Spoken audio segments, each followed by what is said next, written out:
The Subcommittee on Water, Wildlife, and Fisheries will come to order. Good morning, everyone. I apologize for being late. I just got out of a conference meeting, and so I appreciate everyone's patience. I want to welcome the members who are here, the witnesses, and our guests in the audience at today's hearing. Without objection, the chair is authorized to declare a recess of the subcommittee at any time. Under Committee Rule 4F, any oral opening statements at hearings are limited to the chair and the ranking member. I therefore ask unanimous consent that all other members' opening statements to be made part of the hearing record if they are submitted in accordance with Committee Rule 3.0. Without objection, so ordered. I also ask unanimous consent that the Congressman from Texas, Dr. Babin, and the Congressman from North Carolina, Dr. Murphy, be allowed to participate in today's hearing. Without objection, so ordered. We are here today to consider four legislative measures. H.R. 1885, the Town of North Topsail Beach Coastal Barrier Resources System Map Amendment Act of 2025, sponsored by Representative Murphy of North Carolina. H.R. 2294, to reauthorize the Integrated Coastal and Ocean Observation System Act of 2009, sponsored by Representative Ezell of Mississippi. H.R. 2860, the Northwest Straits Marine Conservation Initiative Reauthorization Act of 2025, sponsored by Representative Larsen of Washington. And H.R. 3179, to rename the Anahuac National Wildlife Refuge located in the state of Texas as the Jocelyn Nungaray National Wildlife Refuge, sponsored by Representative Babin of Texas.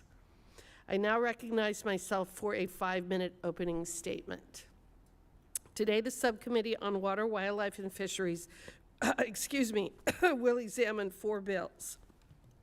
Our first bill, sponsored by Congressman Babin, would honor the life of Jocelyn Nungaray by codifying the renaming of the Anahuac National Wildlife Refuge in Chambers County, Texas, to the Jocelyn Nungaray National Wildlife Refuge. This is an exciting day. It is important to note that just last week, the Senate passed companion legislation by voice vote, and it's my hope that the House moves quickly to pass this important legislation to honor Jocelyn. We are honored to have her mother with us here today. The second bill, sponsored by Congressman Murphy, promotes responsible development of coastal communities by fixing errors made in the administration of the Coastal Barriers Resources Act, or COBRA, in North Topsail Beach, North Carolina. This legislation would remove approximately 590 acres of the 5,865 acres that encompasses COBRA Unit L06 in North Topsail Beach. The areas being removed by this legislation are some of the most developed areas in the entire COBRA system. And given the success of COBRA in disincentivizing development elsewhere and the clear evidence of long-standing full complement of infrastructure, it is clear these lands should have never been a part of the COBRA system in the first place. The town of North Topsail Beach has been working with Congress for many years to address this issue, and I hope this hearing is a significant step towards finally coming to a resolution. The third bill under consideration is sponsored by Congressman Ezell, and it would reauthorize the Integrated Coastal and Ocean Observation System Act, administered by NOAA. The Integrated Ocean Observation System, or IOOS, equips local decision makers with the most up-to-date science and data, ensures that coastal communities are protected from and prepared for disasters, and supports the many industries that operate in our marine waters. Our last bill, sponsored by Congressman Larsen, reauthorizes the Northwest Straits Advisory Commission. The commission was first authorized by Congress in 1998 to respond to public resistance to a national marine sanctuary that was proposed in the region. Since its creation, the commission has made efforts to protect and restore marine resources in the Northwest Straits. Unfortunately, our colleagues across the aisle have once again decided to ignore one of their own bills, and with that, I want to take time to thank our witnesses for being here today, and I look forward to a robust conversation. I now recognize the ranking member for her opening statement. Thank you, Madam Chair. And while I appreciate the subcommittee for considering the bills before us on the development of coastal communities and reauthorization of programs at NOAA, there's a much larger and more urgent conversation this subcommittee needs to have with the representatives of the administration here today on the extreme overreach of the executive branch. My district is home to the Mid-Atlantic Fish and Wildlife Office and the Fish and Wildlife Services. The work that these dedicated civil servants, scientific experts, and leaders in the environmental protection conduct at these sites and around the nation is critical not just to my district, but obviously ecosystems and communities across this nation. It's also required by law.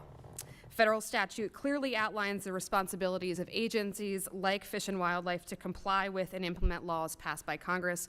Further, Article 1 of the Constitution makes clear that Congress holds the power of the purse, and the executive branch's job is to allocate the funding that Congress duly appropriates. The framers of the Constitution intended for each branch to hold a healthy level of distrust with the other branches of government in order to prevent any concentration of power in a single branch and to ensure balance of authority. As such, it is the responsibility of Congress to provide oversight and accountability to branches that overstep boundaries of their power. And we've seen this administration overstep time and time again. I'm open to having any honest conversation about how we can collectively make government more effective and efficient at delivering key services for the American people, but that's not what's happening in this moment. This administration has taken a sledgehammer to agencies without any strategy or reason when the American people would have been better served by a scalpel and a clear plan. In one of his first directives this term, President Trump ordered a wide sweeping freeze of federal funds in January. This applied to money already appropriated by Congress, which is, as we've established, is well beyond the scope of the president's authority. In another executive order, the president directed agencies to eliminate existing grants and deny future applications that in any way address the very real challenges of climate change and environmental justice. Some of the funds frozen from the Department of the Interior under this administration include youth conservation programs that provide opportunities for young people to experience our natural resources hands-on, invasive species programs that protect habitats and native species from predatory invasive wildlife, historic preservation programs that ensure the unique stories of our cultures and communities are told for generations to come. And the list goes on, full of projects that this committee and our constituents care deeply about. And that's not all. In February, the Department of Interior unilaterally and illegally fired over 2,000 federal employees, including hundreds of civil servants at Fish and Wildlife. In March, we learned that Interior intends to close 150 field offices across this country, displacing even more dedicated public servants and irrevocably harming the department's ability to do its statutory duties.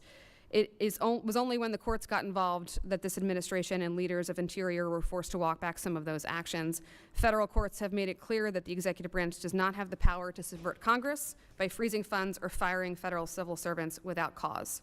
So now we must ask ourselves, how is it possible for Fish and Wildlife to do all of this work, which is required by law, with a skeleton workforce and nowhere to physically work? I think everyone here knows that that is not possible, so this administration has a decision to make. Do they continue firing, freezing, and restructuring funds and agencies, or will they fulfill their constitutional obligations to uphold the law? I hope my colleagues on both sides of the aisle will deliver on our shared responsibility to hold the executive branch accountable and join me in a productive conversation with this administration. Before I yield back, Madam Chair, if I could ask unanimous consent that Representative Emily Randall from Washington and Representative Rick Larsen from Washington have permission to sit on the dais and participate in today's hearing. So ordered. Thank you. And with that, I'll yield back. I will now introduce our first panel, and as is typical with legislative hearings, the bill sponsors are recognized for 5 minutes each to discuss their bills.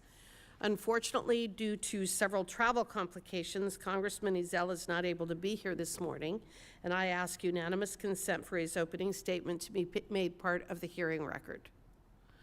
Without objection, so ordered. I now recognize Congressman Murphy for 5 minutes. Thank you, Madam Chairman, and thank you for allowing me to testify today. This is a statement on H.R. 1885.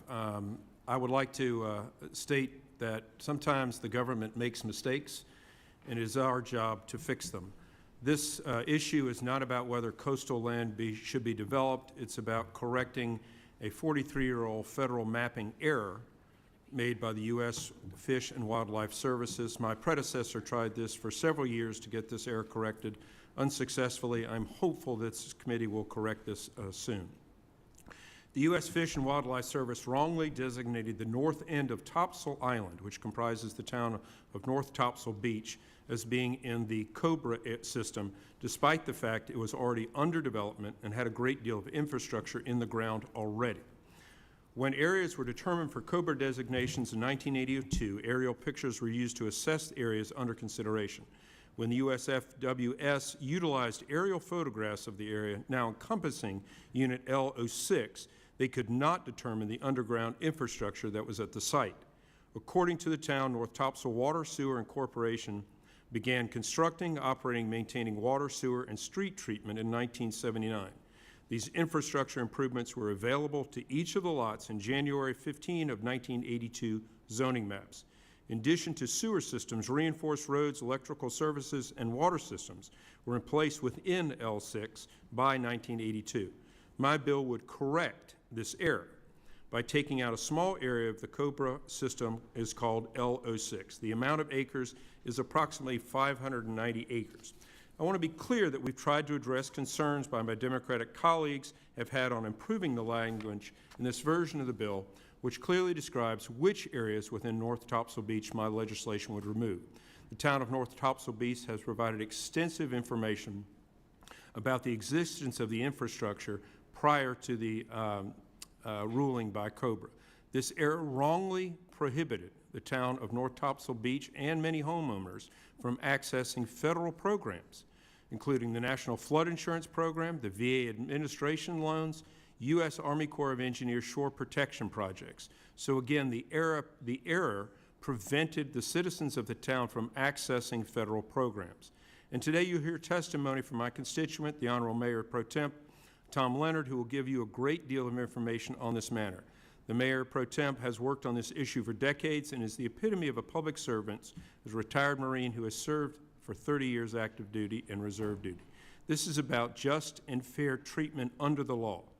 Areas that were already under development when the John Chaffee Coastal Berry Resource System law passed in 1982 were not supposed to be designated within the COBRA system.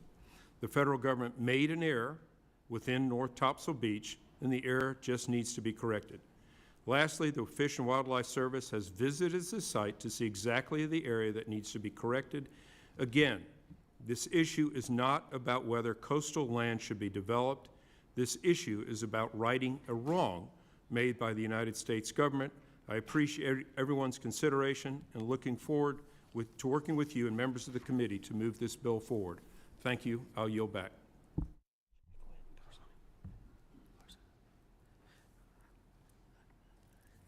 I now recognize Congressman Larsen for 5 minutes.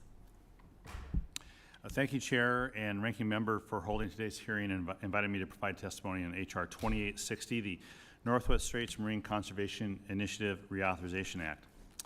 I also want to thank my colleague, Representative Emily Randall, for her work co-leading this bill, as well as Senators Murray and Cantwell for their partnership in the Senate.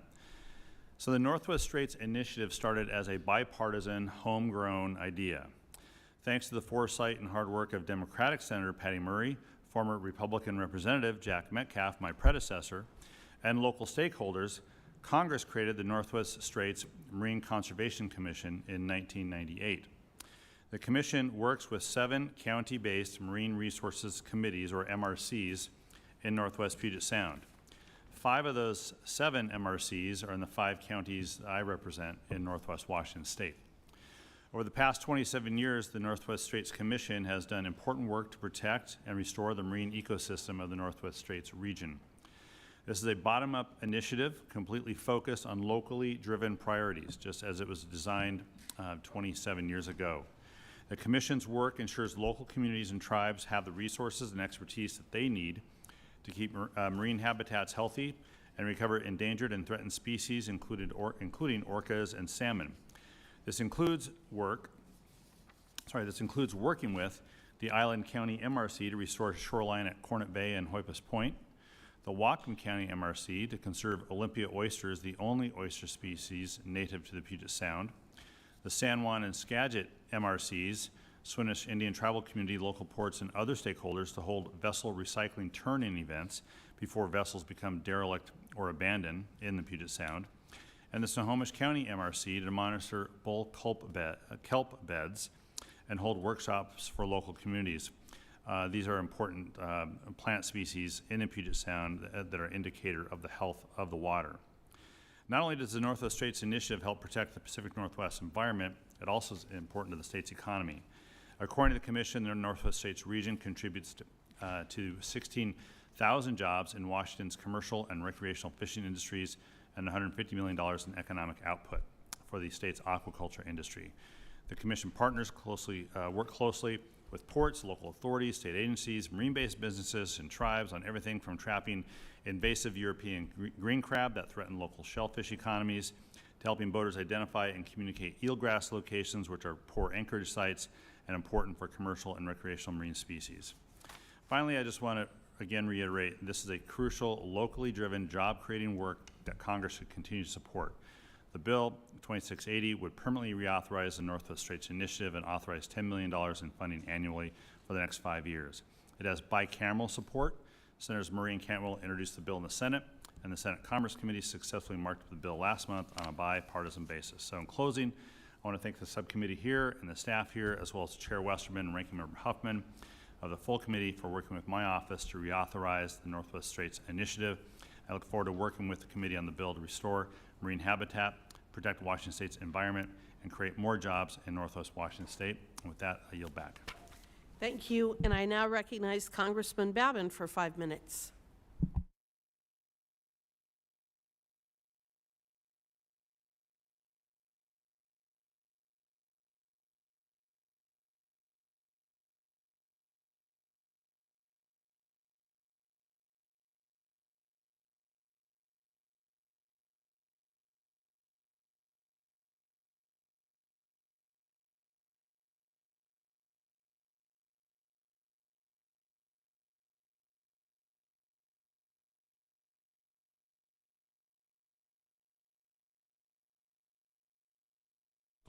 I'm sorry, thank you, who was tragically taken from us last year.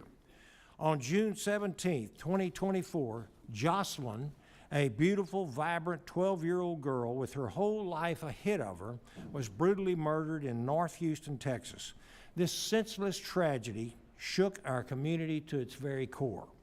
Just days later, thanks to the swift and coordinated efforts of the City of Houston and federal law enforcement, several Venezuelan nationals in the country illegally suspected members of the violent Tren de Aragua gang, designated as a foreign terrorist organization, were apprehended and charged in connection with this heinous crime. Both men had been released into our homeland because of the Biden administration's reckless catch and release policies. Joe Biden and Alejandro Mayorkas's open border policies failed Jocelyn. We cannot allow such a thing to ever happen in this country again. In commemoration of Jocelyn's life, President Trump signed Executive Order 14229 on March the 5th, 2025, directing that the Anahuac National Wildlife Refuge be renamed to honor Jocelyn's memory. The legislation before you today will permanently codify this change into law. Jocelyn's murder was a devastating reminder of the consequences of an unsecured border and the duty of the federal government to protect its citizens. Renaming this refuge not only honors Jocelyn's love for animals and the outdoors, but also ensures that her beautiful spirit will live on in a place of peace and life, a stark contrast to the evil that took her from us far too soon. The Anahuac National Wildlife Refuge, located just a short drive from Jocelyn's hometown of Galveston, is a cherished habitat for countless species and a beloved destination for Texans and visitors alike, and naming the refuge after Jocelyn is a fitting way to honor her love for animals and preserve her spirit within the Texas landscape that she called home. Jocelyn's mother, Alexis, is here today. Over here, I see her in the corner. Thank you, Alexis. She is here today with us. She traveled here all the way from Southeast Texas Alexis is one of the strongest mothers that I have ever met. No parent, no person should ever be asked to go through an ounce of what life has thrown her way. Her strength in the face of unimaginable loss is why we say never again. No more innocent lives stolen, no more families shattered by open borders. I was proud to stand with Alexis, Jocelyn's brother Elias, and other members of Jocelyn's family at the renaming ceremony for the Wildlife Refuge hosted in late April, and I'm very proud to be with her here again today. This bill is about more than renaming a wildlife refuge, ladies and gentlemen. It's about demanding accountability, restoring order at the border, and putting Americans first. We must not, we cannot allow another American family to endure what Jocelyn's family has suffered. I urge the House to take up H.R. 3179 for a markup, and I am hopeful the House can pass this bill so that we can swiftly get it to President Trump's desk.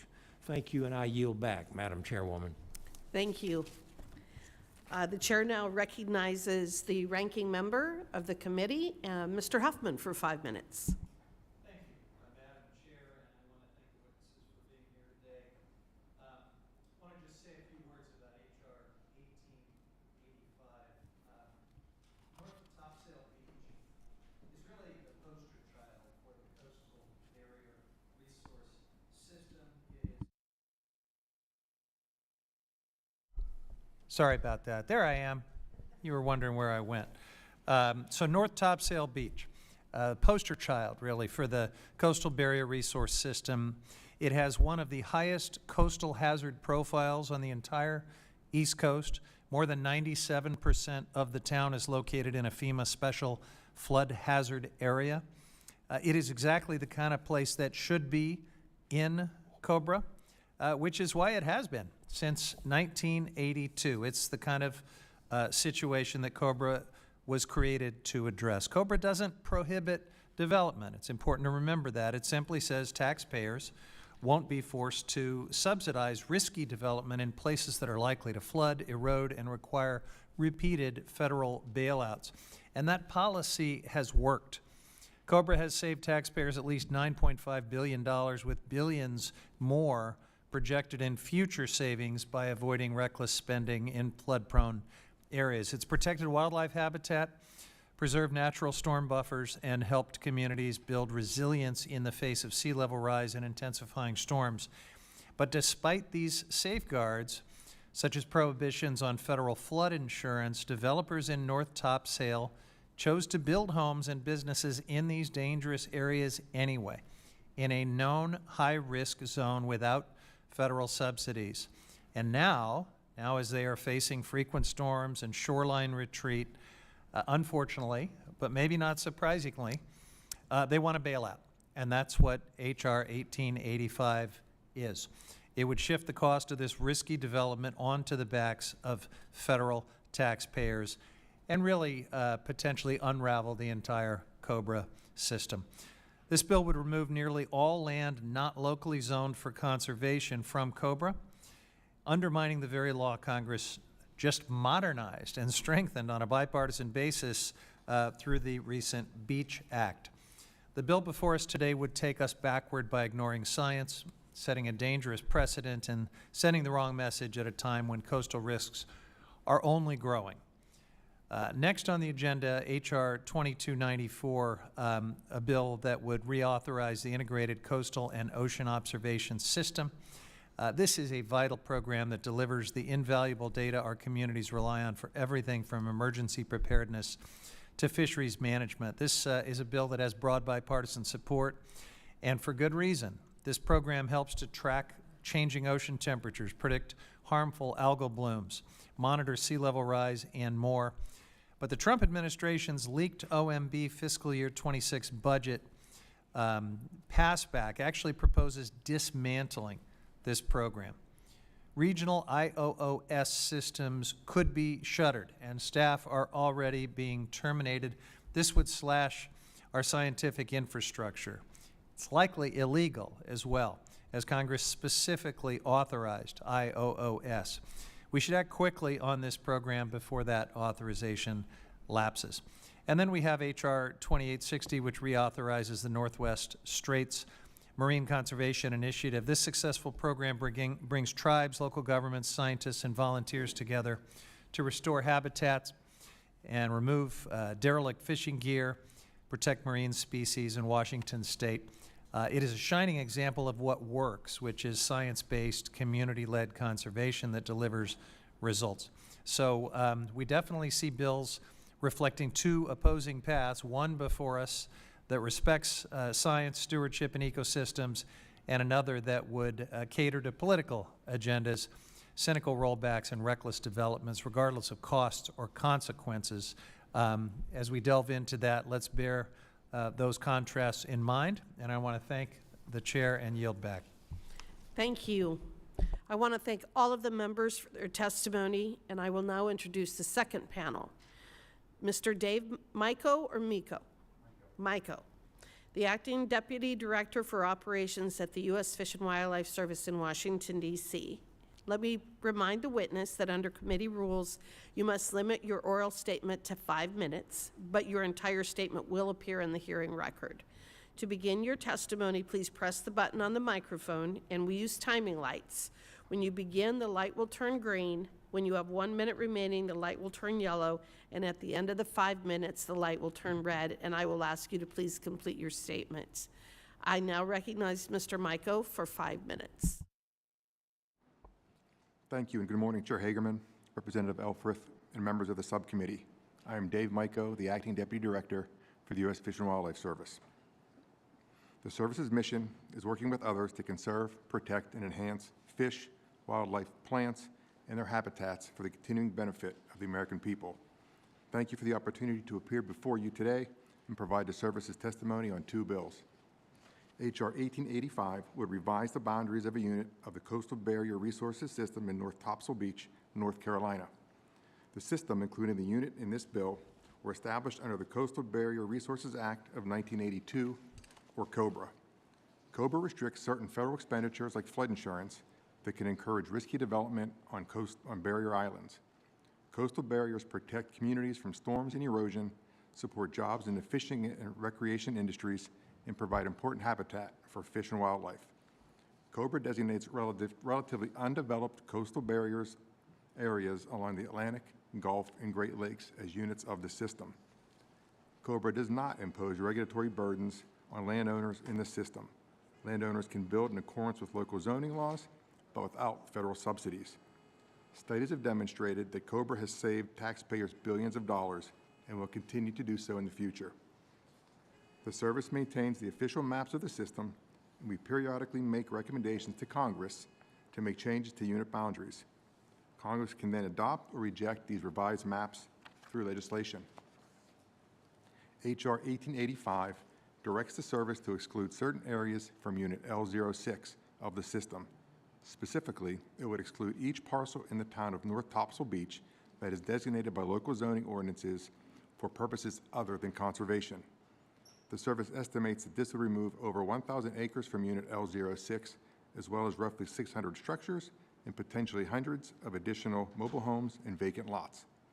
These areas and structures would then be able to access a number of federal subsidies. The service appreciates Alderman Leonard's graciousness in hosting the service on a tour of the area last year. The service values our relationship with local communities where we work and always appreciate the opportunity to hear firsthand from them. Unit L06 has been reviewed by the service, Congress, and the courts a number of times since 1982.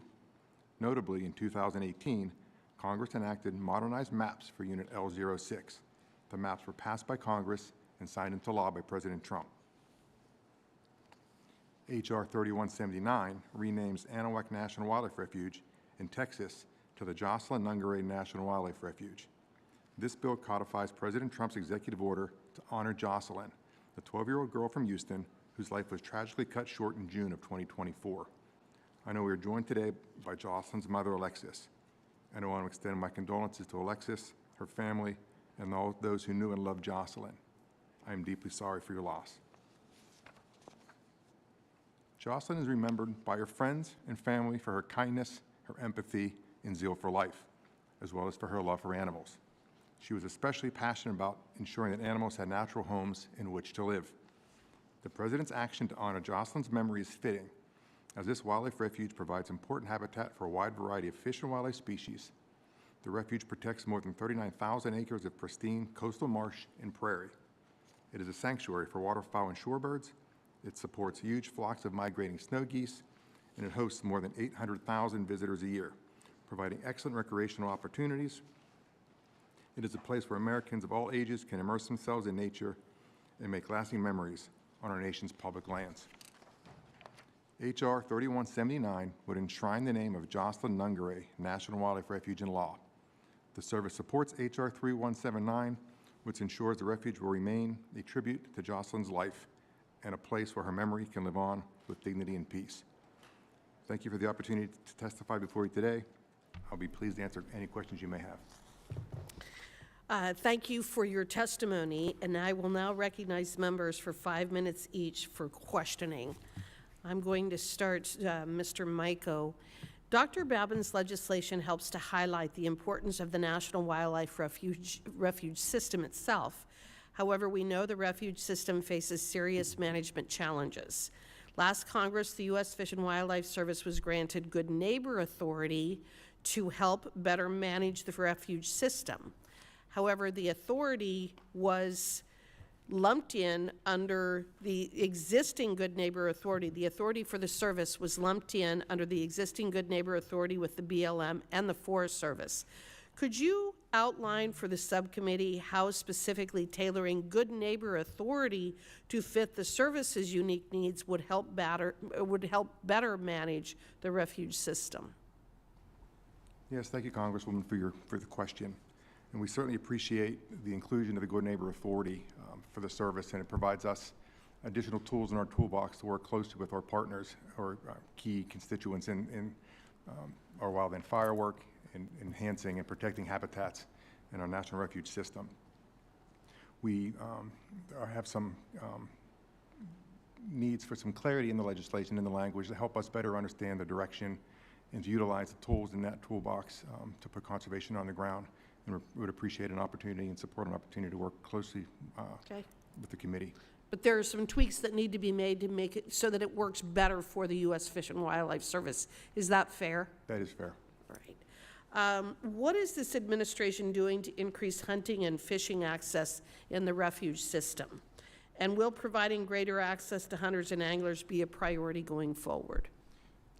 Yes, thanks for the follow-up question on a refuge system and its opportunities to provide access for fishing and hunting and other recreation opportunities. We know it's a high priority for this administration, and we appreciate the opportunity to utilize our 573 wildlife refuge systems as well as the 72 national fish hatcheries to allow access for hunting and angling and other opportunities for recreation on those lands. We recently published our hunt fish rule that we publish every year that opens up opportunities across our system, across the country, to allow hunter, angler access and other bird watching types of activities. Was there an announcement made just last week along those lines about how to increase the access for hunting and fishing? Yes, there was. Okay, and who made that announcement? That announcement, I'm not absolutely positive on who made the actual announcement of that, Congresswoman. But it came out of your office? Correct, it did. And could you explain just a little bit more about it?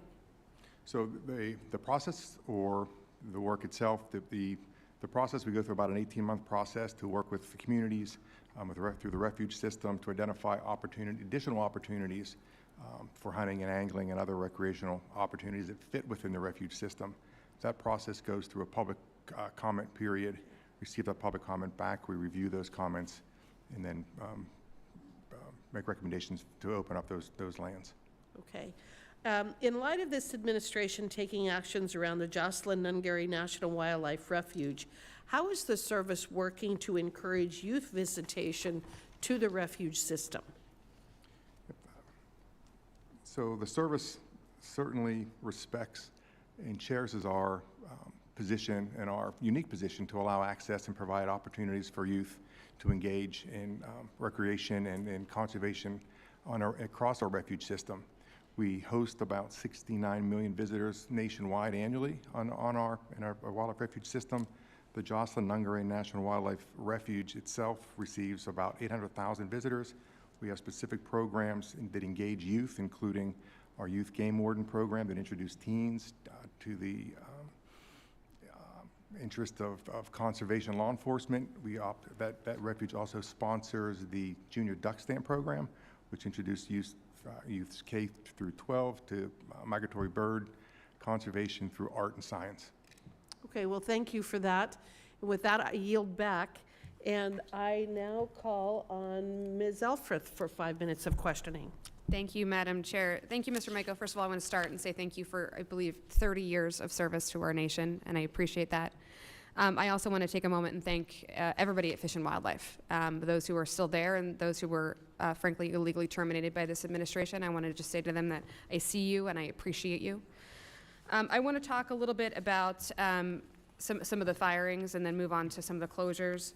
And I'm really glad for this long overdue discussion, particularly because a number of members of this subcommittee have sent letters requesting responses, and I just want to highlight that we are still awaiting many of those responses, so please be more responsive so we can endeavor to do this work together. So I'll start. This administration has fired hundreds of thousands of civil servants across federal government, and at Fish and Wildlife, we believe the number is around 400 employees in February, and as I mentioned, there is an intention to close 150 field offices. Congress has not been informed on the official number of civil servants terminated, nor have we been consulted on the mass closures of those offices, and I believe, based on the chair's remarks, we share a common goal to make sure that Fish and Wildlife is there for our constituents, and it has every access opportunity for our constituents to enjoy the refuge system, everything that taxpayer dollars have invested in. So can you tell me how many employees have been fired, laid off, put on administrative leave, which means they are being paid by taxpayers but not working, or taken the fork in the road resignation payout from Fish and Wildlife since January 20th? Thank you, Congresswoman, for the question. What I can share is that the Fish and Wildlife Service is working hard to implement the desires of the administration to lean into becoming a more effective and efficient organization. We have, as you mentioned, 30 years of experience in civil servant throughout my career, and I can say to you that I've never seen a more dedicated group of federal employees at the Fish and Wildlife Service that come to work every day to lean into the work, to meet the mission of the agency, to meet the administration's priorities. We stand ready to continue to do so. And I believe all agencies were required to submit reduction in force or restructuring plans. Assuming this was done for Fish and Wildlife, when do you intend to consult Congress and this subcommittee on those plans? I appreciate the follow-up question. I'm given my newness to the position as acting deputy director, I've not been involved in those conversations. Okay. I would suggest that it's impossible for the subcommittee to exercise its oversight role without that coordination and cooperation, so I'd ask that we dig into that. Thankfully, our judicial branch has stepped in to reinstate many of these employees who were illegally fired. But again, unfortunately, Congress has not been provided any information from this administration on the number of impacted federal employees. There's also, we understand, been some pretty contradictory emails sent to employees from nameless federal officials that contain typos and conflicting instructions. When to show up, not to show up, whether they be on administrative leave and paid, whether they can keep paying their mortgages, for instance. So has this administration or the Secretary of Interior or your superiors at Fish and Wildlife provided guidance on policies and procedures for the reinstatement of wrongfully terminated employees that have been ordered to be reinstated from these courts? What kind of clear directions have been given to folks who were illegally terminated? So we've been following court orders to reinstate probationary employees and brought those employees back into employment with the Fish and Wildlife Service as directed. And will we be honoring their service to date, or are we requiring them to start their clocks anew on their probationary status? To be honest, I'd have to check with the HR and don't understand the details of those. I would greatly appreciate a follow-up to that. Happy to follow up. Thank you.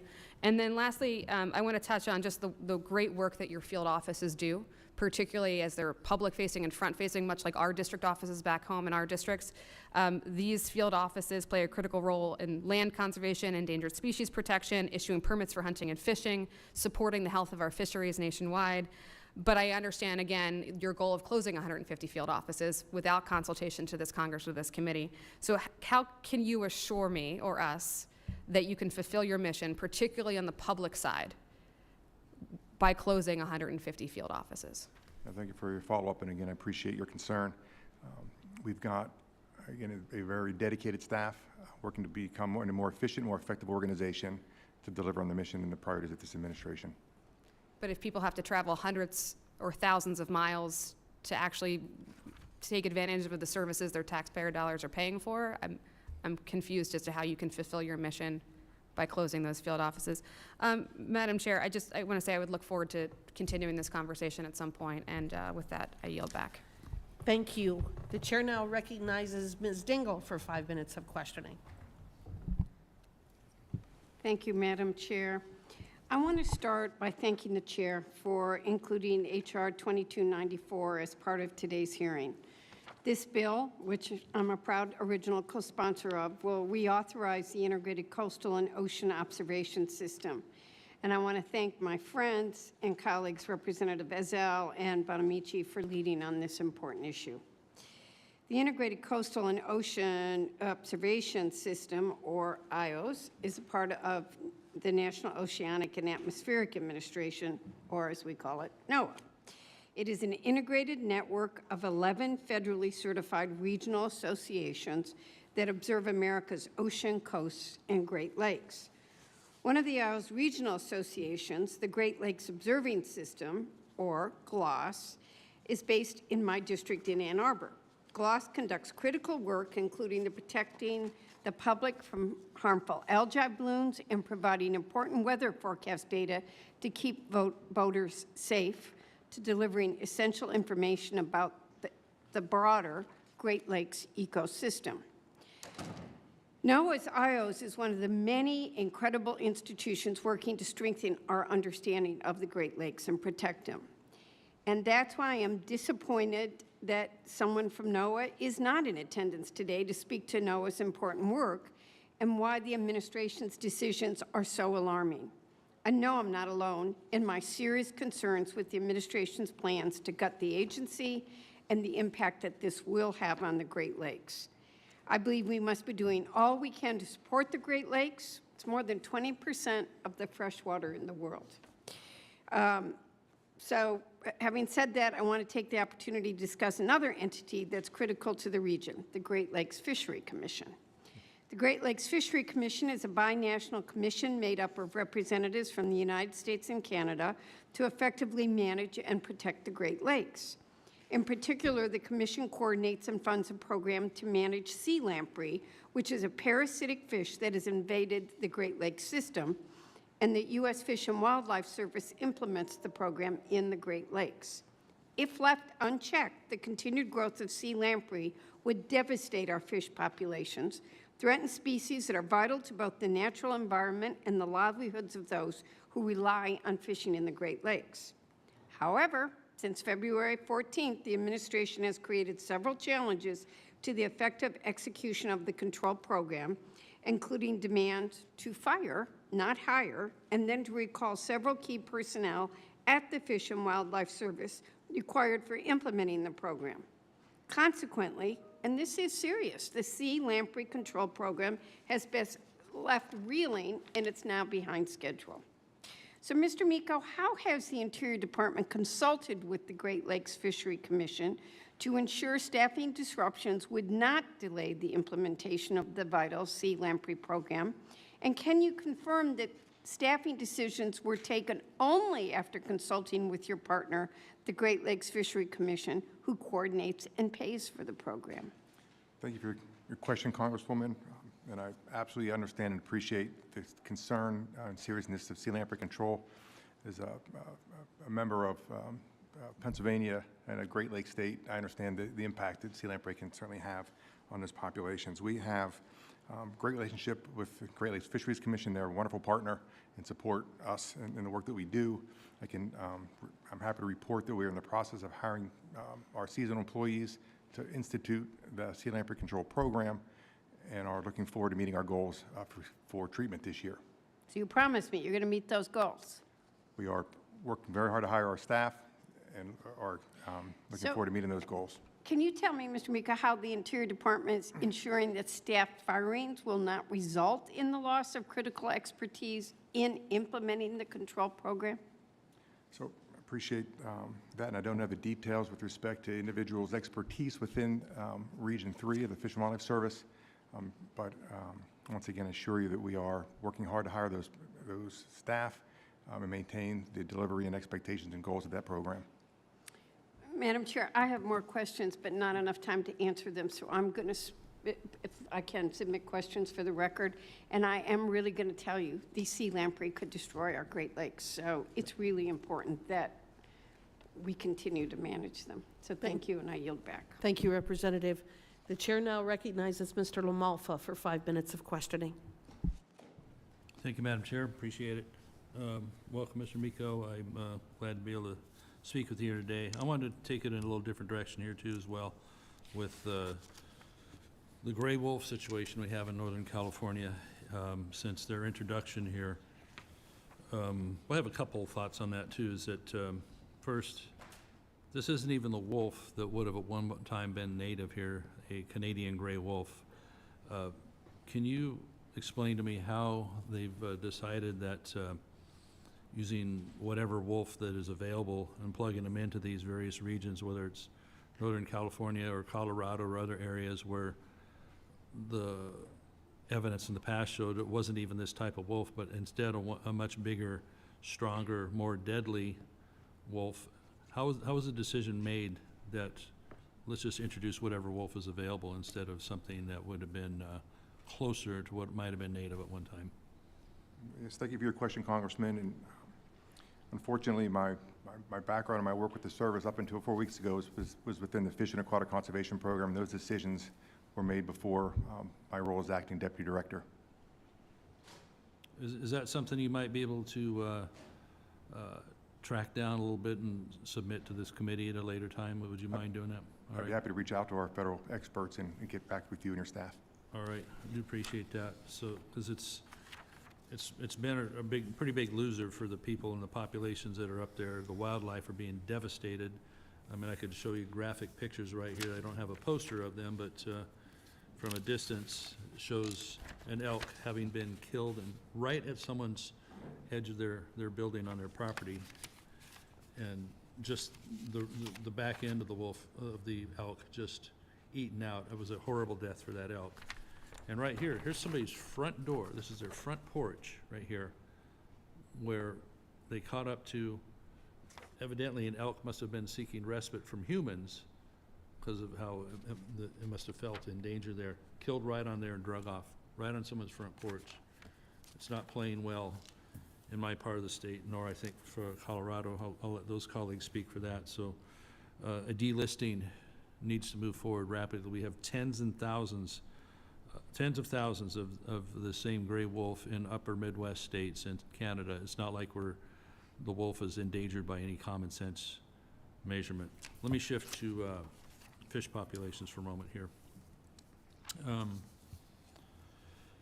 The Klamath River in the northern part of my district as well. We faced a long-time onslaught on 4 hydroelectric dams that make clean, CO2-free green power, being on the hit list, and finally they got their way here last year of those dams being removed.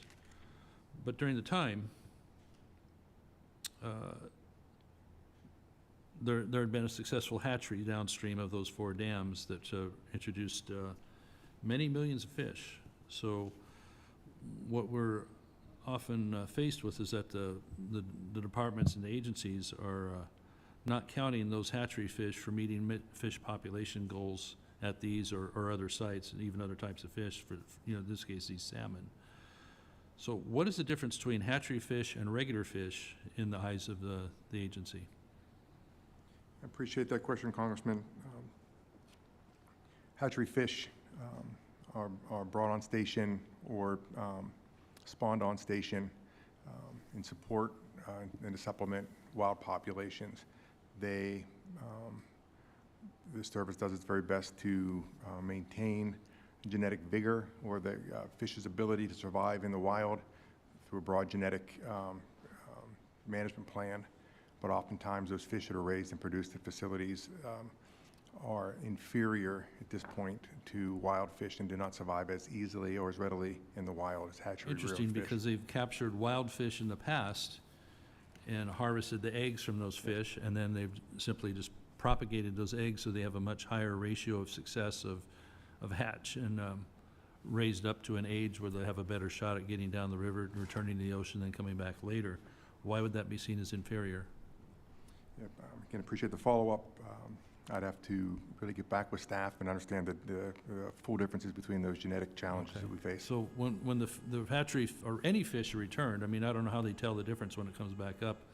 Are they not weighted as counting as a fish? Is it a 1-to-1 ratio of somehow they can discern the difference between a wild fish and a hatchery fish if they return from the ocean? Are they counted equally? We are able to tell the difference. We tag, through a tagging program, tag fish that are produced at hatcheries and released into the They're wild. tagging millions of fish. We are tagging millions of fish. How long does that take? I don't have the exact dates on those. We use tagging units that tag millions of fish daily. Yeah, okay. I don't know why they need to be tagged. A returning fish is a returning fish. It's the same species, genetically no difference. It almost sounds like a setup designed to fail on counting populations and what a successful population recovery looks like. So with that, I'm over time, Madam Chair. I'll yield back. Thank you. The chair now recognizes Ms. Rivas for 5 minutes of questioning. Thank you, Madam Chair. Mr. Miko, thank you for what you do to manage fish and wildlife resources and public trust for people today and for future generations. I'm incredibly worried about how recent cuts from Trump and Musk's DOGE efforts, coupled with legislation like H.R. 1885, will put more people into harm's way and impact our future generations' ability to enjoy our wildlife and coastal resources. Can you discuss how increased development along our coasts can lead to the destruction of our ecosystems and increase the rate of climate change? So I appreciate the question. I'm not an expert in coastal barrier restoration efforts and in those processes that are put in place. We do know that coastal resources provide habitat for fish and wildlife and benefit inland communities from storm surges. I apologize, but I'd be happy to get back to you with more details on that question. Okay, great. So my district, and like many others, have seen firsthand how climate change and climate disasters can impact communities and take years to rebuild. In Los Angeles, we recently had 2 big wildfires, the Eaton and Palisades, that impacted our communities and have a total damage and economic loss of between 250 to 275 billion. Per NOAA's Office of Coastal Management, the 24 hurricane season resulted in 182 billion in damages, higher than the average over the past 5 years. Can you speak to how DOGE's unjust mass firings are impacting the U.S. Fish and Wildlife Service's ability to conduct environmental permitting that is required by law to protect threatened animals and habitats? I appreciate the follow-up. What I can say is that I am, every day, I am impressed by the dedication of the Fish and Wildlife employees, and they are working hard to create and identify efficiencies, use innovation to continue to meet the mission of the agency and the administration's priorities. But with the firings, is it causing delays in environmental permitting? Yeah, again, appreciate the follow-up, and I do not have the information on timing at this point. Again, with my newness of position, I don't know what timing was prior to where it is at the moment. Okay, then I'll follow up with you to get that answer, because I can't imagine the teams are able to continue to do this work if you're losing that many employees. I'd be happy to follow up with you. Okay. As I mentioned in my opening, I'm concerned about how my Republican colleagues and Trump's plans to fire staff, sell public lands to the lowest bidder, and prioritize polluters' profits over the well-being of our communities will cause irreversible damage to wildlife habitats and our safety. Thank you, and I yield back to the ranking member. Thank you, Representative. Mr. Mico, I want to follow up on the line of questioning just now, but also from my colleague from Michigan. You mentioned when she asked you about invasive aquatic species, which is also a grave challenge to my district, which borders the Chesapeake Bay. You mentioned that you're going to be hiring people to address the lamprey issue, but I understand that this entire administration is currently under a hiring freeze. So can you help me understand how you're going to meet the mission and meet this moment while you are cutting employees and you can't hire anybody new? I appreciate that question. I don't know the details of the hiring practices to allow staffing of our seasonal employees for this program, but I can certainly get back to you on those details. Okay, I think we have a lot to get back to in terms of details. I appreciate you're fresh in this role, not fresh to the department, but these are really concerning and I think bipartisan challenges that we're facing here based on permitting delays, as Ms. Rivas said, or controlling invasive aquatic species, which is different species, but a challenge for communities and districts across this country. So I would really appreciate a lot of follow-up in person, happy to meet, or in writing, which we're happy to submit. And I'll yield back, Madam Chair. Thank you. The chair now recognizes Mr. Wahlberg for 5 minutes of questioning. Thank you, Madam Chair, and thank you, Mr. Mico, for being here. Coming from the Great Lakes, and especially having a district that runs from Lake Michigan to Lake Erie, invasive species is a significant concern for us. And having spent time on the Asian carp problem for a long time now, having visited the Brandon Road Interbasin Project on at least one opportunity, I'm focused on this invasive species issue of great concern. Recently, President Trump signed a memorandum directing his administration to implement the necessary measures to prevent the migration of invasive carp into the Great Lakes Basin, which would destroy so many things, recreation as well as fisheries in the Great Lakes. And I applaud the President for swift action to protect the Great Lakes. My question is, how is the Fish and Wildlife Service planning on carrying out this direction from the President, and what regulatory barriers might exist that would prevent a rapid response from taking place if necessary? Thank you for your question and interest in invasive species. We also appreciate President Trump's interest and support in that effort. We understand that the Great Lakes support over $5 billion recreation commercial interest to the United States, supports over 35,000 jobs, and those are threatened by the advancement of Asian carp in the system, and working closely with our federal partners, with states to conduct commercial fishing efforts to fish back the leading edge of those invasive carp to keep them from moving closer to the Brandon Road project, to reduce the risk of those species getting introduced into the Great Lakes. We have right now a pilot program that allows, it's a rapid response pilot program. It's in a pilot stage that allows states to apply when they find a new invasion of a species, so we can respond rapidly and quickly to that before those species become established, and eradicate those species where they're at their riskiest opportunity for eradication, before they become established and before we need to spend taxpayer dollars to combat and control like we're doing with Asian carp. What type of enhanced monitoring programs do you have to carry out that, not only for Michigan, but for surrounding states as well? Monitoring is the key to identify those species early. We use tools such as environmental DNA to detect presence of DNA that may have been shed by those species. It doesn't tell us if they're there, but it tells us that their cell data is there, and allows us to then go in early and try to detect those species, then provide eradication efforts when they're found. Well, over the past several years, there have been instances of various Asian carp species found in Lake Erie, in Lake Michigan as well, and so that's what you're talking about, because so far we have not had the worst impact from Asian carp in the Great Lakes, but that's correct. That's how you're monitoring, getting ahead of the game. Yes. we'll keep at it. I appreciate that. This is a project that should have been completed some time ago.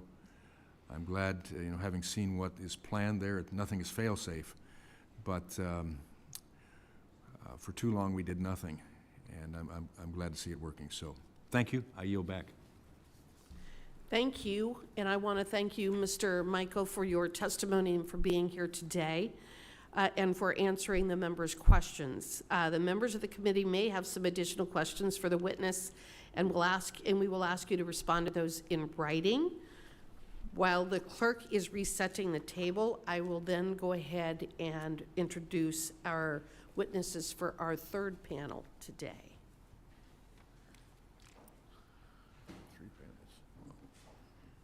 We first have Ms. Alexis Nungaray, the mother of Jocelyn Nungaray from Houston, Texas. Dr. Stephen Howden, a professor at the University of Southern Mississippi in Stennis Space Center, Mississippi. Dr. Rob Young, a professor at Western Carolina University in Cullowhee, North Carolina. And Mr. Tom Leonard, the alderman of the town of North Topsail Beach, North Carolina.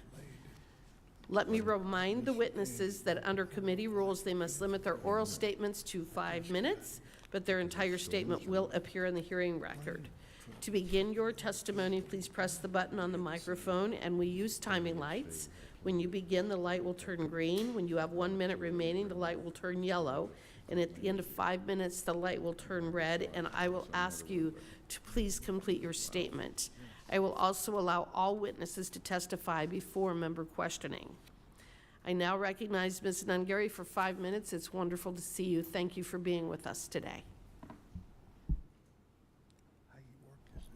Hello, good morning to the members of the House of Representatives. I really do appreciate everybody taking the time to hear my testimony and to share my story as to why I support Rep. Babin's bill on HR 3179.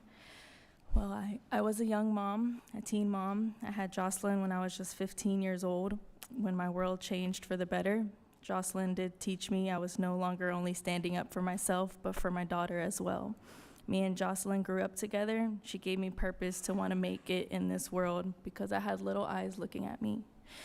Jocelyn was incredibly bright. She had a smile that lit up a room, and a smile that was always contagious.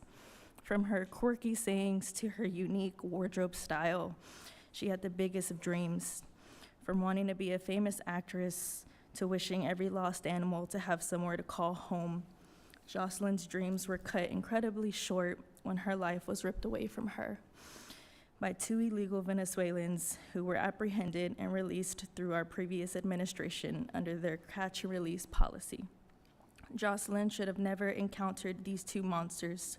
She should have been safe enough in her community to be walking a short distance from her home and make it back safely. Jocelyn was sexually assaulted, strangled to death. Her hands and her feet were bounded, and she was left under a bridge in a bayou of water to rot like she was garbage. She was robbed of a future that we will never get to see come true. It has been 11 months and 4 days since Jocelyn has physically been here on this earth. It has been that long since I have felt the warmth of her hugs, and that long since I have seen her smile. Jocelyn's love for all outside creatures was truly unmatched. She has taken in injured pigeons, nursing them back to health, taking care of tree frogs and toads, all the way down to snakes and deers. Not a care in the world what creature it was. When President Donald Trump announced at the State of the Union address that he had placed an executive order to rename the Anahuac National Wildlife Refuge to Jocelyn Nungaray National Wildlife Refuge, I was stunned, speechless, while being filled with an enormous amount of gratitude. Having the Anahuac National Wildlife Refuge be renamed to Jocelyn Nungaray National Wildlife Refuge is such an honor to an amazing young girl who lived and breathed all things nature and wildlife creatures. It breaks my heart to know that this tragedy had to happen to make some real changes happen, but it is also a beautiful reminder that there is such beauty that comes from great tragedy. renaming the Anahuac National Wildlife Refuge does not change the value or the integrity that it so greatly upholds, but instead it adds deeper meaning, love, and peace in the memory of a brave 12-year-old Jocelyn Ezell Nungaray. Thank you for your time. Thank you. She's always in our hearts. I now recognize Dr. Howden for 5 minutes. Good morning, Chair Hageman, Ranking Member Elfreth, and members of the subcommittee. Thank you for the opportunity to speak in strong support of the reauthorization of the Integrated Coastal and Ocean Observation System Act. And thank you to Congressman Ezell for your leadership in supporting this important bill. My name is Dr. Stephen Howden. I'm a professor at the University of Southern Mississippi and director of the Hydrographic Science Research Center. For over 20 years, I've helped lead the Gulf of America Coastal Ocean Observing System, or GCOOS, one of the 11 regional components of IUS. IUS is one of the most cost-effective, impactful federal programs supporting our ocean, coasts, and Great Lakes. It's a cross-sector, bipartisan success story, and reauthorizing it is not just smart policy, it's essential for public safety, national defense, economic growth, and resilience.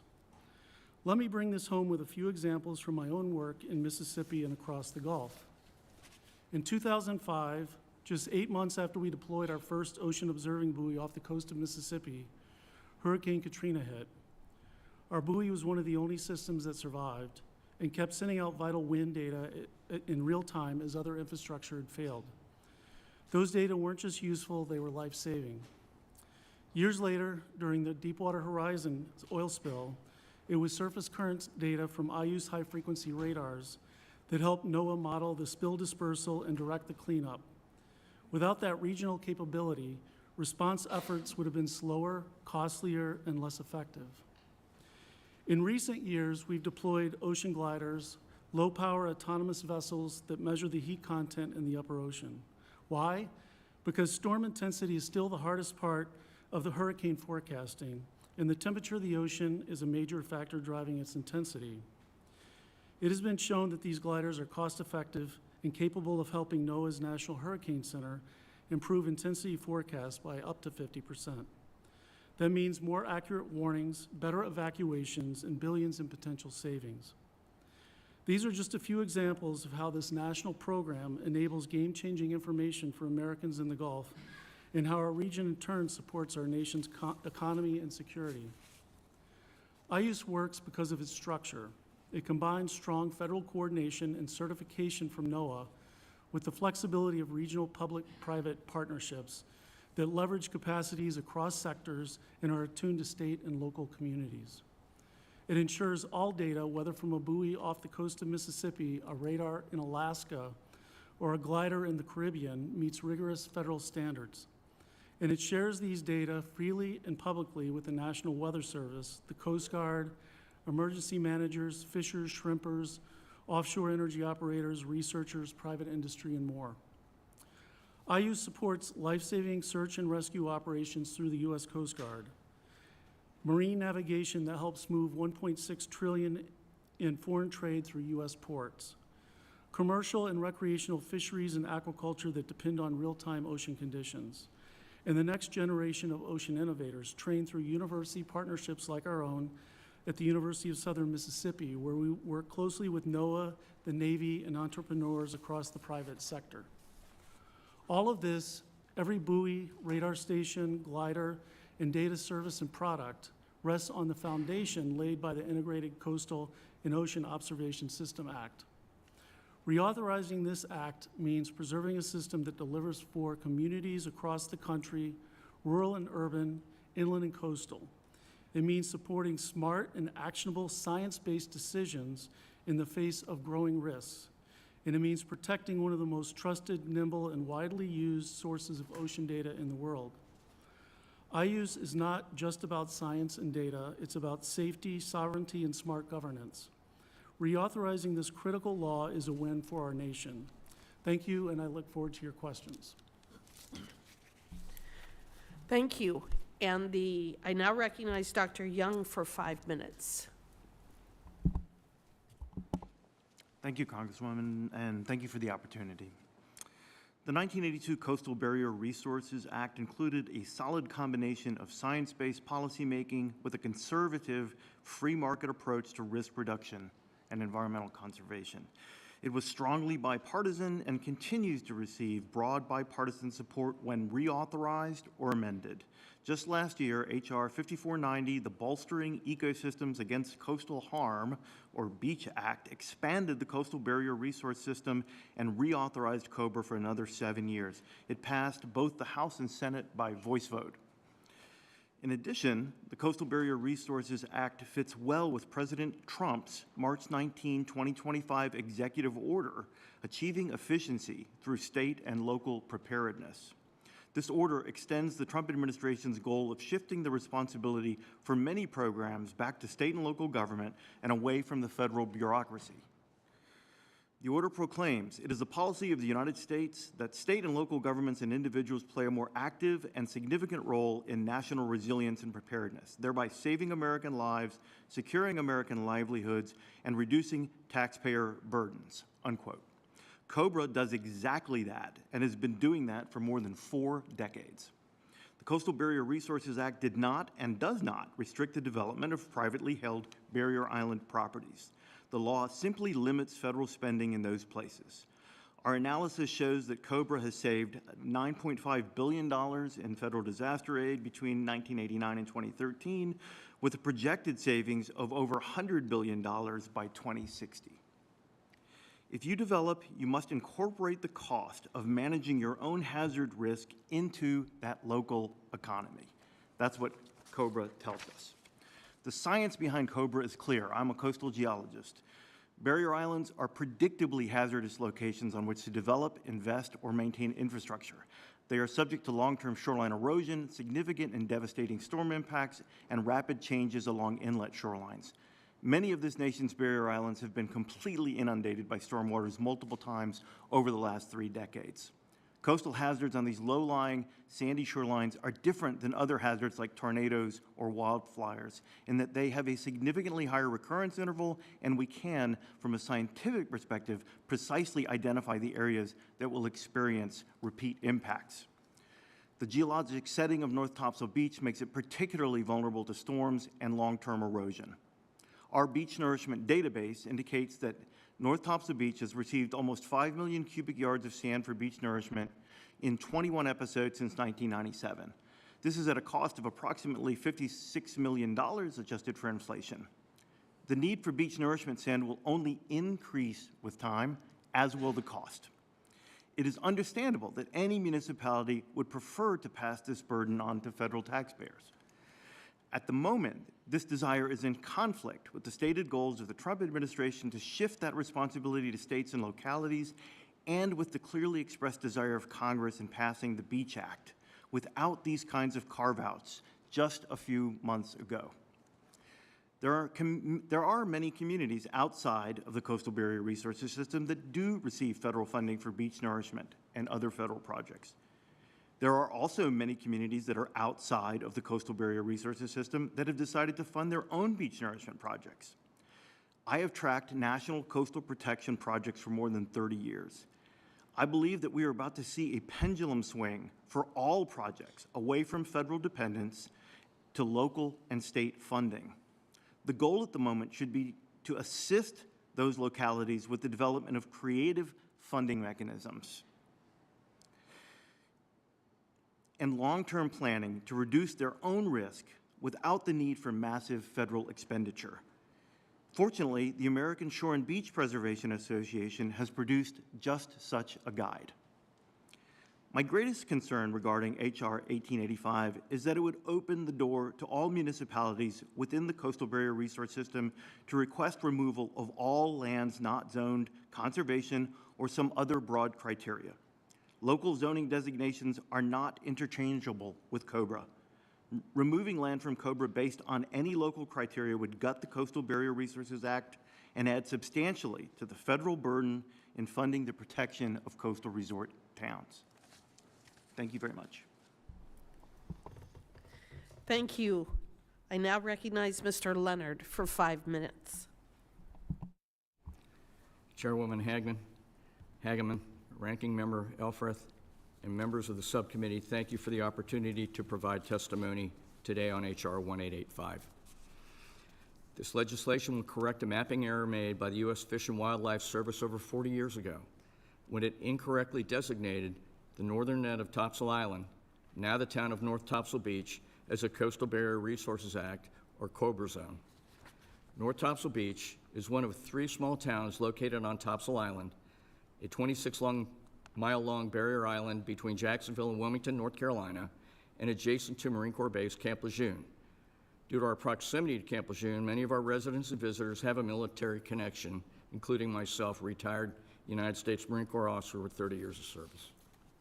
Like you, North Topsail Beach plays an important role in a collective federal, state, and local effort to preserve and maintain barrier islands. As the primary law that protects barrier islands, COBRA is a law that we hold in the highest regard and with the greatest respect.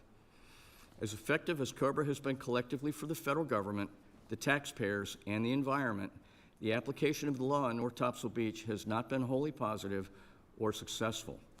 In fact, both North Topsail Beach and the U.S. Fish and Wildlife Service recognize the Topsail Unit L06 is one of the most developed COBRA system units in the United States.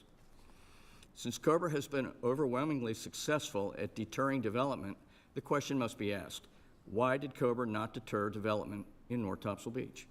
Development continued in North Topsail Beach after the passage of COBRA because the town already had a full complement of infrastructure in place before the enactment of COBRA in October 1982.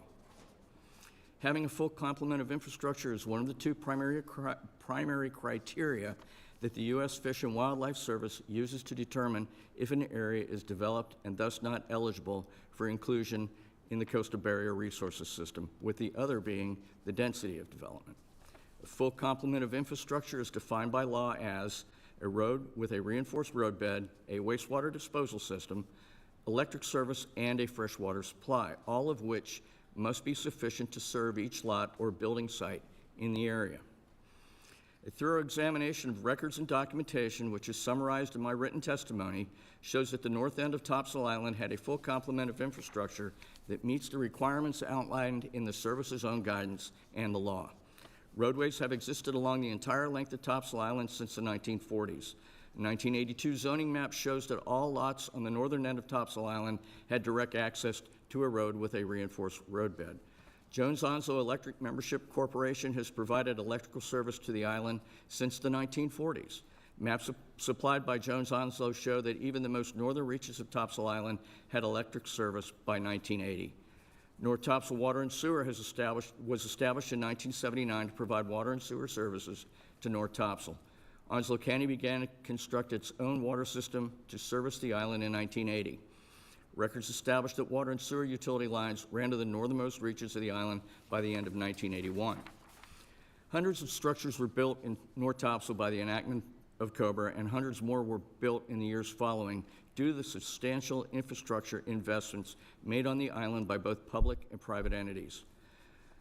There was so much growth in the area that in 1980, West Onslow Beach, which is now North Topsail Beach, was nominated as a statewide, quote, growth center, close quote.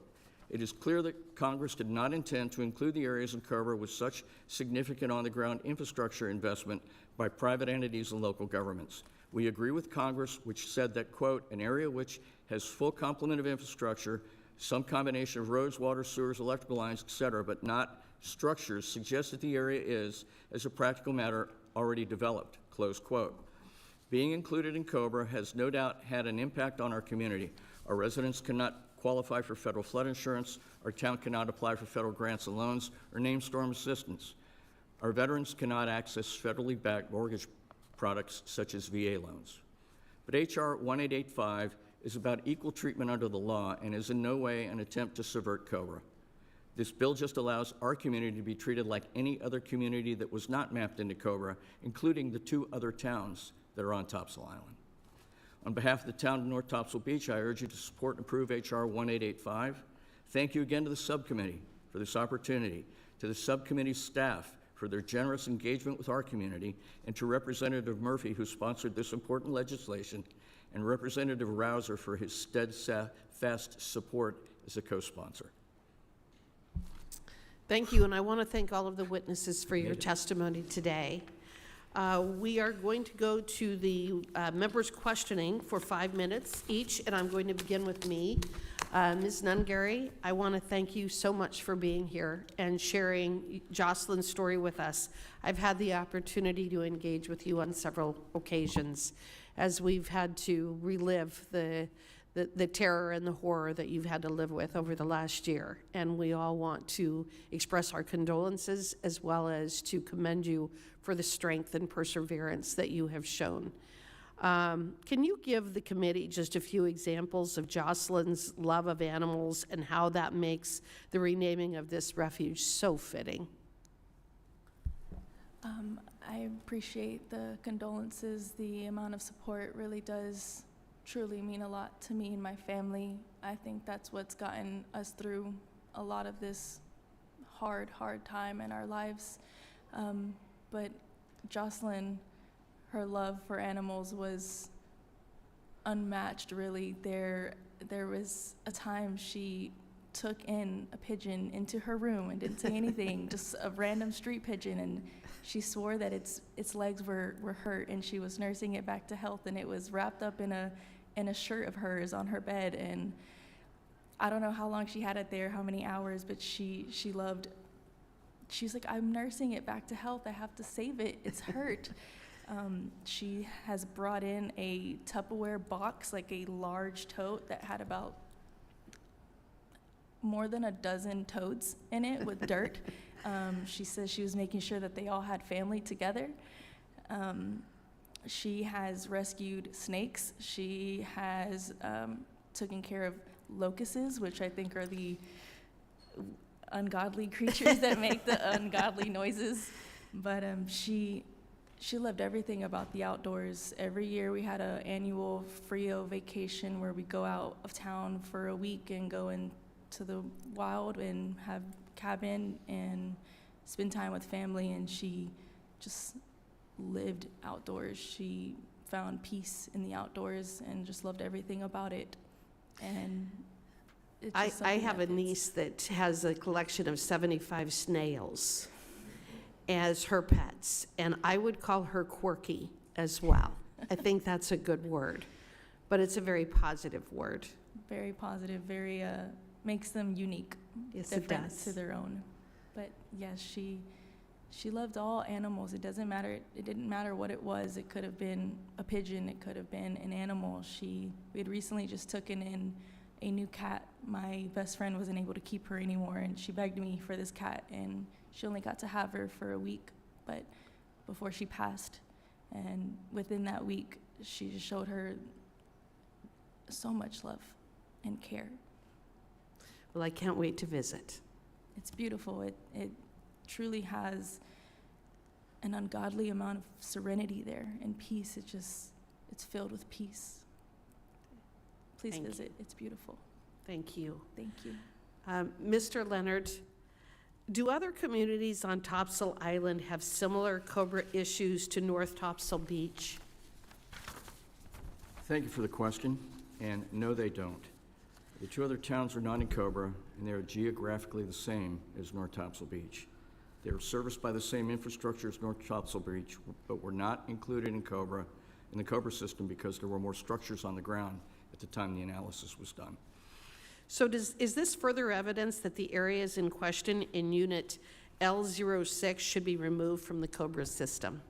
Again, thank you for your question. I believe that yes, the fact that the two other towns on the island, in addition to the southern half of our town, are not in the Cobra shows the misapplication of the Cobra inclusion criteria back in the 80s.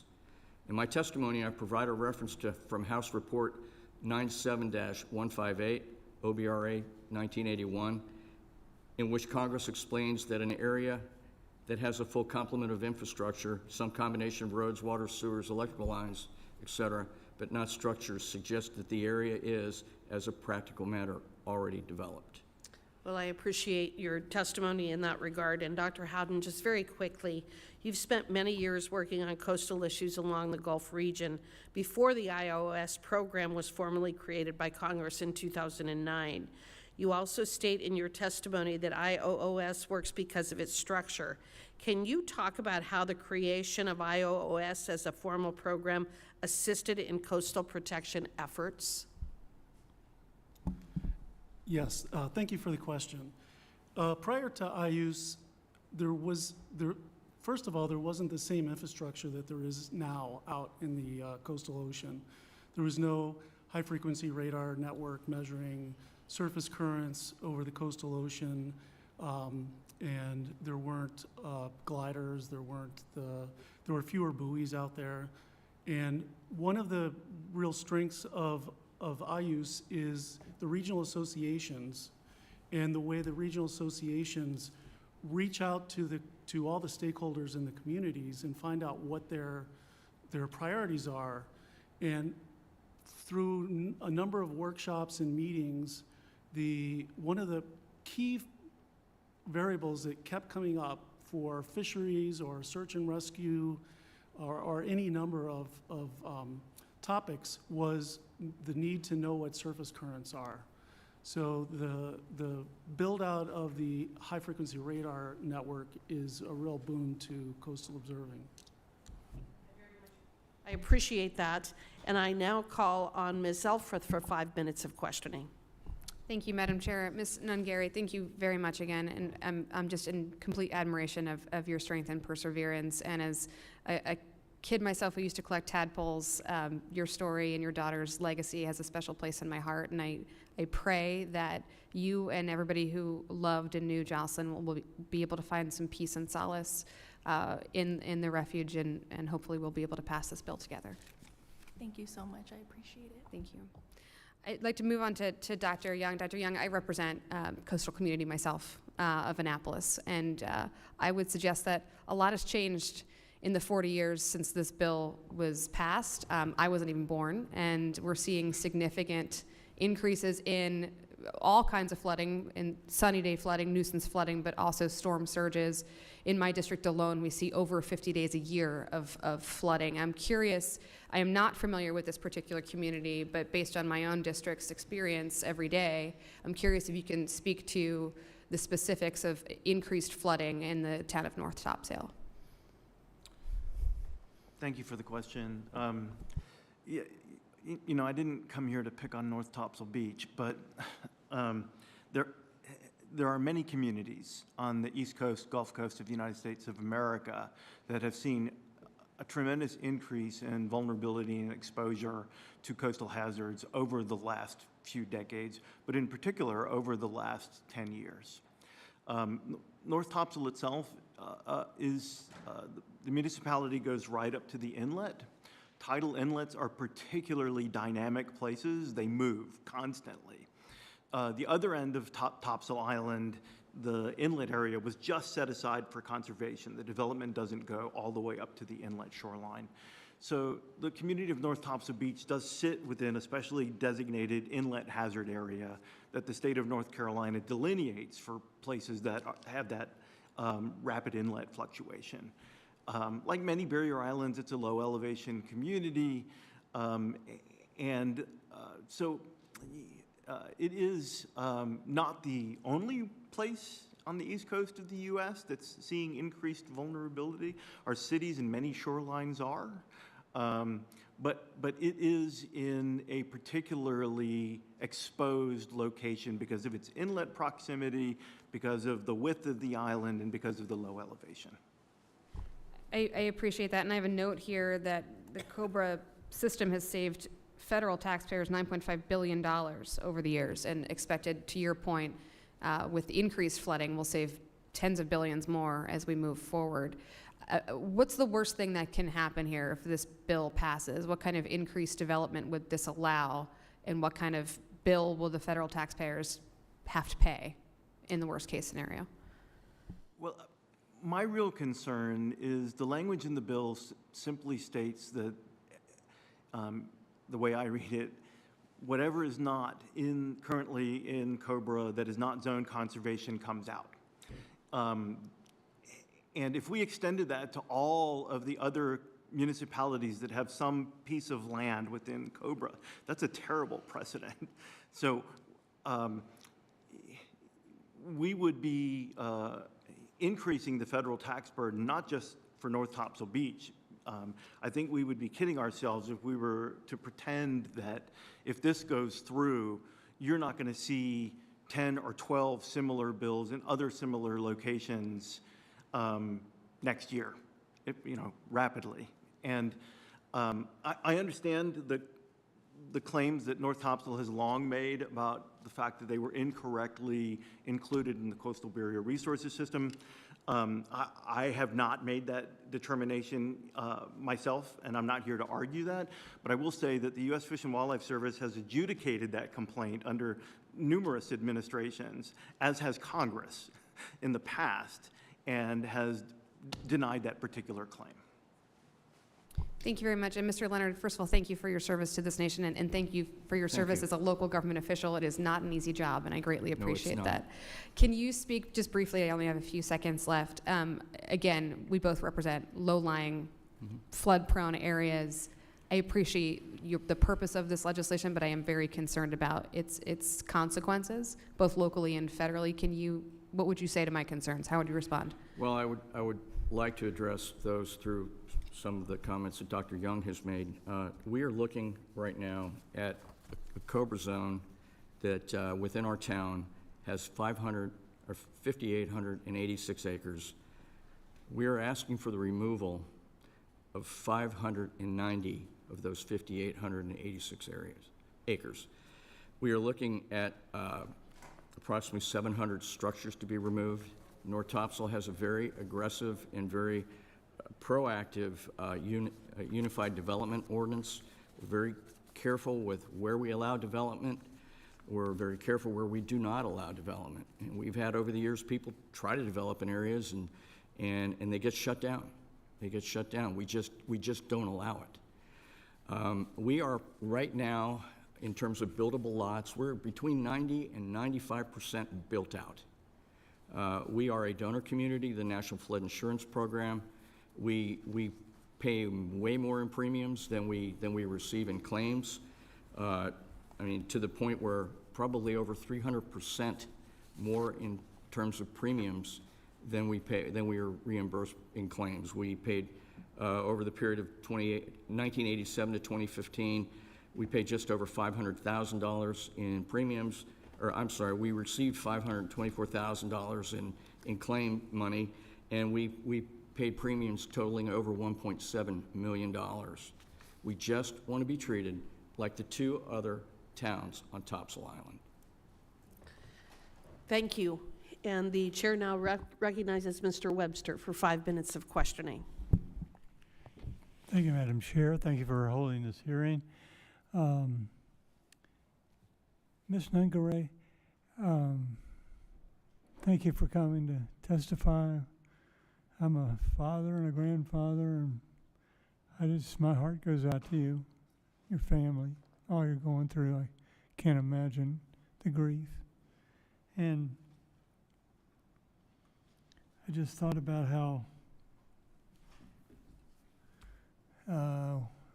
these things, well, there's nothing we can do to bring Jocelyn back, but at least we can do what we're doing, and that's the minimum, I guess, in naming the wildlife refuge after her.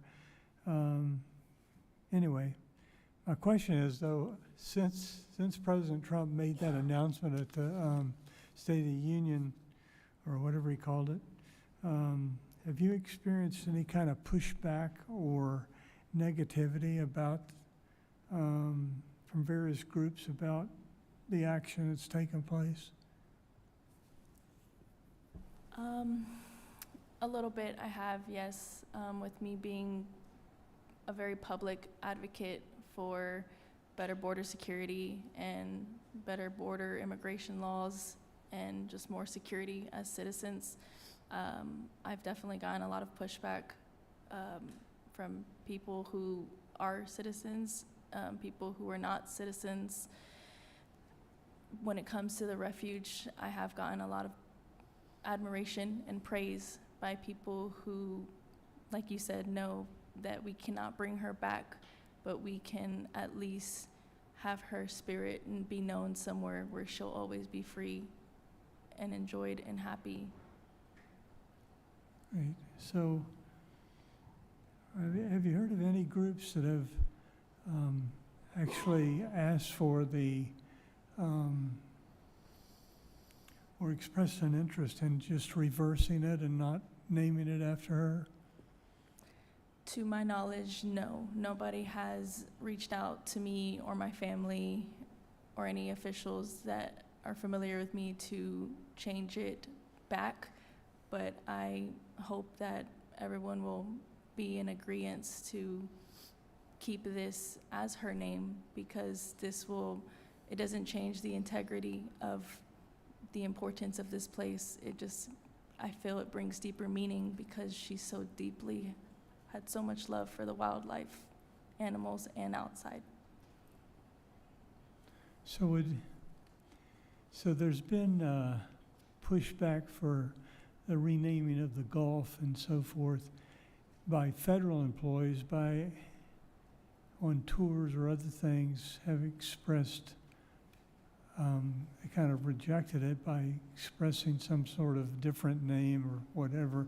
Do you know of anybody that has done that? Someone that's maybe given a tour of the place or talked about the place as some sort of federal employee that would say something differently than your daughter's name? Not to my knowledge, no, they have not. Okay. Thank you very much. Thanks for coming. Good to see you. Thank you so much. Go back. Thank you. The chair now recognizes Ms. Randall for 5 minutes of questioning. Thank you so much, Madam Chair and members of the subcommittee, for allowing me to join in today's important hearing. I'm proud to be leading the Northwest Straits Marine Conservation Initiative Act with Representative Larsen and Senator Murray, and the Northwest Straits Commission has been a lifeline for our communities, providing critical resources like the marine resources, excuse me, marine resources committees in Jefferson and Clallam counties, and working alongside tribes in the state. The Northwest Straits Commission is a stellar example of community-led environmental stewardship. Some examples of the Commission's work include research and in managing kelp, management of derelict vessels, and prevention to protect the surrounding marine environment from debris and pollutants. Additionally, the Commission has worked to manage the critical marine animals diets in the Puget Sound in our kelp forests, including the southern resident orcas. Another program established by Port Townsend by the Jefferson Marine Resources Committee is being expanded to protect eelgrass and encourage boaters to be mindful of their damaging effects of dropping anchors in eelgrass meadows. This bill represents a strength of community partnership in Washington's 6th District and the importance of coming together to protect and preserve the Puget Sound's natural beauty for generations to come. The educational resources on marine issues provided by the Northwest Straits Commission through the Marine Resource Committees are invaluable to our neighbors in the 6th District. It's our communities that know these areas better than anyone, and who should be in the driver's seat, shaping the future of the preservation and restoration of our natural wonders. It's now more important than ever to protect invaluable marine habitat that make Washington's 6th District so unique and special. From abalone beds and oysters to the rugged coastlines that stretch for hundreds of miles, our natural resources must be safeguarded to protect for the future. And I don't have any questions for this panel, but I do urge my colleagues on this committee to support this legislation and protect the future of our environmental resources. And I yield back. Thank you for joining us today and providing that important information. The chair now recognizes Ms. Hoyle. Nope. All right. Then I'm not going to recognize Ms. Hoyle today. I will recognize Mr. Ezell for 5 minutes of questioning. Thank you, Madam Chairman, and thank you all for being here today. And Ms. Nungaray, I'm so sorry for your loss. Having spent my entire life as a law enforcement officer and dealing with so many problems that could have been prevented had an ounce of prevention been provided. So just God bless you, and I'm so sorry. So, Dr. Howden, you said it perfectly in your testimony. The Integrated Ocean Observing System, IOOS, is not just about science and data. It's about safety, sovereignty, and smart governance. IOOS is a single system that supports many needs, making it a cost-effective investment for the American taxpayer. The reauthorization of IOOS saves lives and billions of dollars in our coastal regions.